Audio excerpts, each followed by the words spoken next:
Hi, my name is Doug Fields, and I have been a youth pastor for decades, and I am so excited to share with you 10 tips for being a great volunteer at camp or any special event. And my goal is to give you all 10 of these tips in about 10 minutes.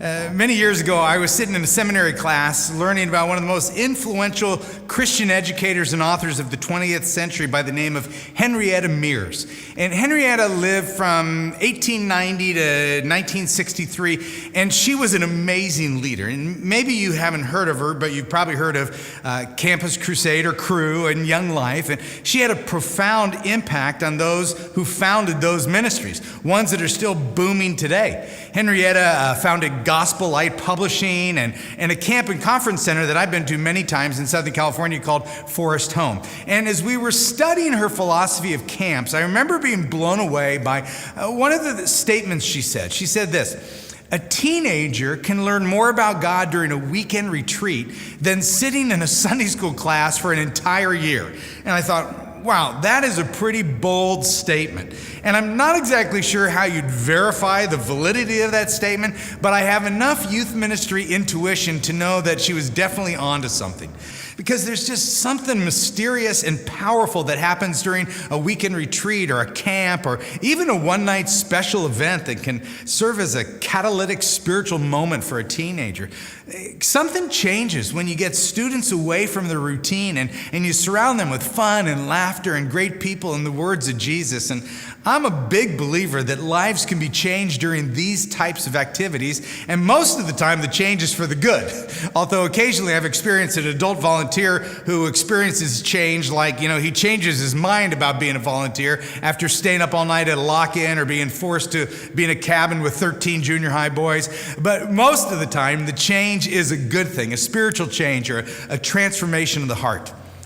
But these life changes don't happen if these events don't take place. And these events don't take place without people like you, caring adults, who are willing to say yes to Jesus and to liking teenagers and being a part of these camps and special event type experiences. And I'm not sure what kind of event or camp that you're preparing to go on to next, but here are my 10 fairly universal tips for doing your part as a volunteer in making these events successful.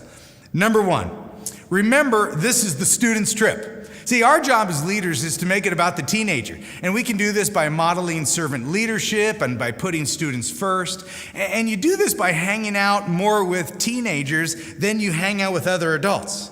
That you look out for those teenagers who might be disconnected or feel lonely. You try to include them in conversations or activities and do what you do best to help them on this trip or this camp and let them know that this event is for them. Look for activities that excite them, not just what excites you. Number 2, attitude is everything. There are a few things that can destroy a camp or a special event, like negative adult leaders. So please stay positive and free from complaining. Yes, sure, things could be run better, and yes, there's going to be some goofy things that are going to happen that you wish they wouldn't have planned, but that's youth ministry. So relax, don't complain, especially don't complain to teenagers. And if you do complain, you seek out the primary leader and talk to him or her privately. Better yet, how about this? Don't complain at all. Instead, be positive and supportive. Critique can come later. A great positive attitude makes for a great event.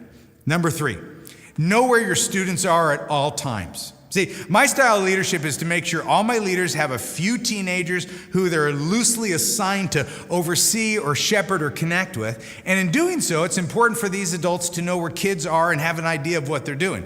The idea of MIA, or missing in action, shouldn't come into play at a camp or a youth ministry event. And I'm not saying you have to be with them 24/7, but you need to have a general idea of where they are or what they're doing. One of my worst moments in youth ministry was when I had to explain to a parent that we, lost their kid in Mexico for an entire afternoon. Anyway, another story for another time. Know where your kids are. Number 4, realize that you are being watched. Now, this is Youth Ministry 101. You're being watched by the teenagers you're discipling. They're watching everything. They're watching how you interact with others, how you treat people, how you worship and participate or don't participate in the games. They're watching your attitude. They're watching your response to others. And I know it doesn't seem fair, but that's what you signed up for, or at least what you were recruited into. So be careful about participating in gossip or pranks or jokes that are targeted at others, because kids are going to follow your lead. And as a leader, there's just a higher standard that you're being held to. Young eyes are watching you. Number 5, don't be afraid to discipline. Now, in my experience, this tip is received by 2 different types of people. The first type is those who, they love rules. I mean, they have dreamt about being a police officer, and they hear, don't be afraid to discipline, and they think, that's exactly right. This is my opportunity. This is why I signed up to be a youth worker. And the second type of person hears this, don't be afraid to discipline, and they think, I hate being the bad guy. And I get it. I've seen both types. Now, the first type, the cop, this principle really isn't for you. You don't have any problem with this.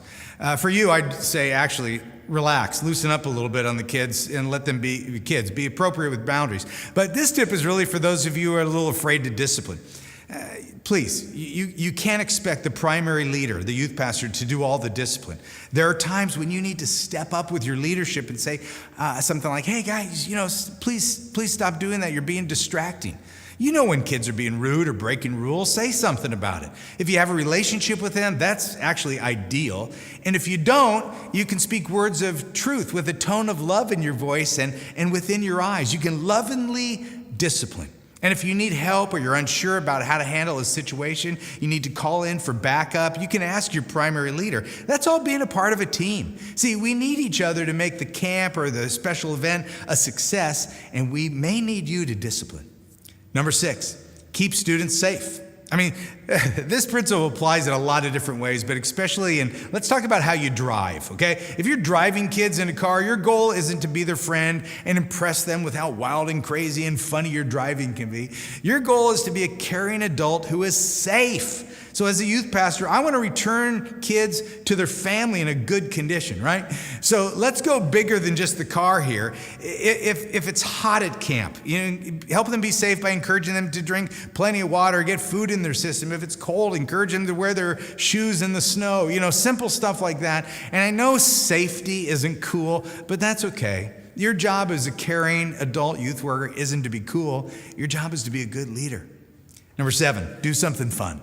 Okay, say whether this is a late night run for a burger and ice cream, or if you're at an event where that's an appropriate option, or even just doing something extra or silly with your students, that's what creates memories. Some of the best connection points come during unscheduled, spontaneous times. Students know when an adult is obligated to be there, and they also know when adults really like them. And they're willing to have fun, bonding over junk food or embracing a game that they're playing, where you're going to be the worst. And that's okay. They're laughing at you. That's fine. All of that fun actually gives you relational capital that you can leverage during later conversations. Number 8, be prepared.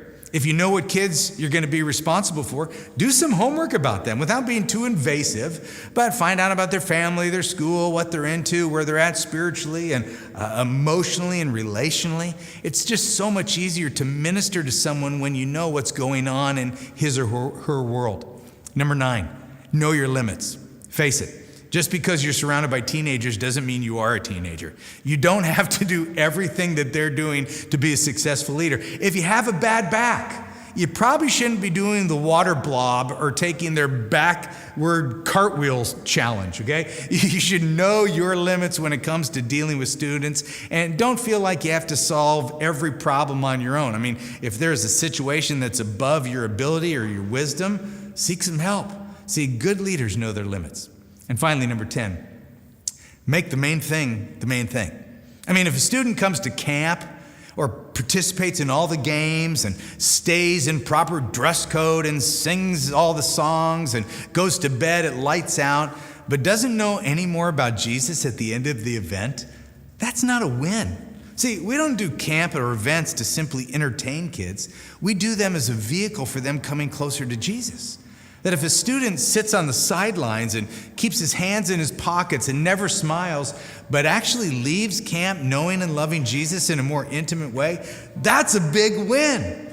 And the main goal of camps and special events is to connect teenagers to the radical love that God has for them. Everything else is secondary. Okay, now, I know That was a lot of tips. And hopefully the time you spent thinking about some of these will help prepare your heart and your mind and your attitude to love teenagers in a more confident and caring way. And as always, thanks for doing what you do.